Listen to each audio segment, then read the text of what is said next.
the Chase Thomas Podcast, for people who have nothing but time to kill. And bouncing around, I don't know. Seems like the running teams benefit more from those kind of conditions. Texas A&M, not too shabby running the ball either, though. They're no Tennessee Volunteers. Matt Green, where are we going next? All right, let's keep it moving. Florida, speaking of SC East, we got Florida at South Carolina, and South Carolina is actually favored in this one. 2 points at Williams-Brice Stadium. Man, so I look at this game. This is a tough one for me.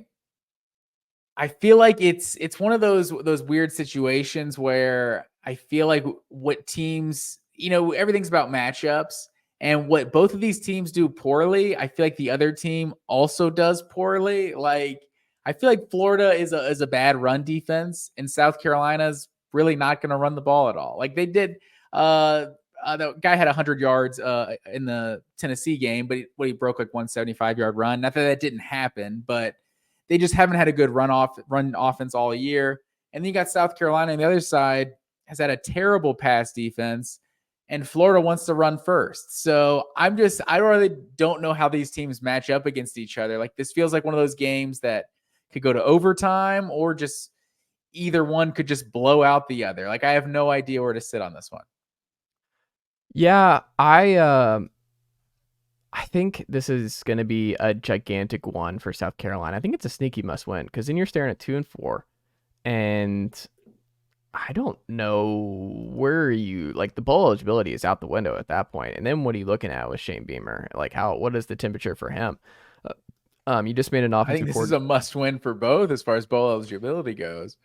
I think just because it's year 2 for Napier, like, it's not a good look to go. You get the home win last week, sandwiched in between potentially 2 losses to Kentucky and South Carolina, which is not something that should really ever happen at Florida.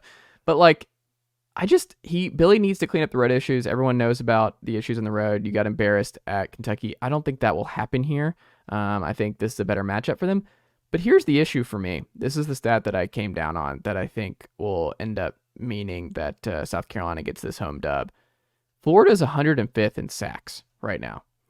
They're not going to get home on Spencer Rattler. And from what we've seen from Spencer Rattler when he has time, and Spencer Rattler is able to find Xavier Legette and company, like, Juice Wells will not be available, but I tend to favor Spencer Rattler in South Carolina against defenses that are not going to make life a living hell for him right now, because he plays at a really elite level this year when he has time, when he's able to do Spencer Rattler things in the pocket. So I think this is going to be a big Spencer Rattler come revenge game too, because if you remember, he was awful in the Florida game last year, and then he has the Tennessee Clemson games back to back to get his hot streak going leading into this year.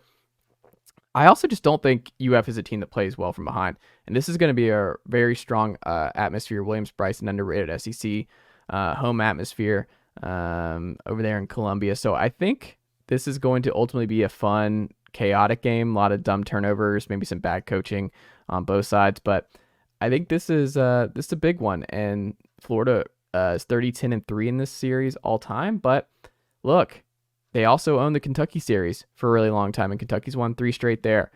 I think South Carolina gets a much needed win here to get to 3-4, and Billy Napier's road woes continue. So give me South Carolina 31. Give me Florida 29. Oh, wait, that's a push right there, sir. You got to give me 2? Yeah, I thought it was 2.5. It's 2. Oh, I hate the solid ones. Let's do fine. I'll do 31-28 because I think I'll just say South Carolina wins and covers then. Yeah, I'm kind of with you. I think this is going to be a fun one. I think ultimately the Napier 1-5 on the road, I feel like that's like Florida's got to prove to me that they can win on the road. So give me South Carolina to win this one. I'm going to say like a 37-33. Like, I think this one's going to be like a lot of fun.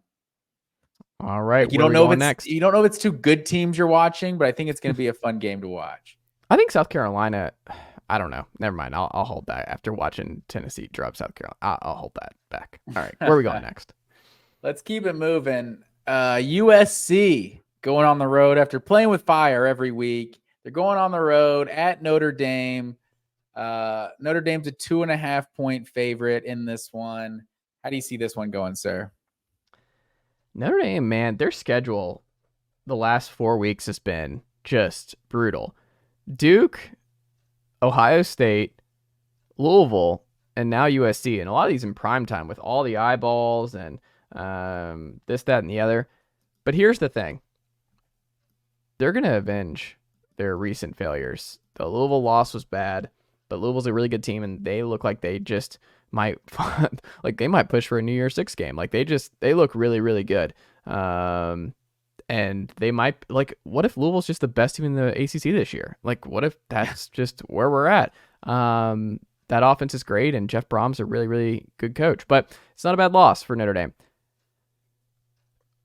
Caleb Williams leads the nation in just about everything. It's like he's number one in pass efficiency at 206.4, passing touchdowns. He's got 22, 172 total points. He's second in yards per attempt at 10.96. They're seventh in total offense. However, in the last 11 games against Notre Dame, USC is 4-7.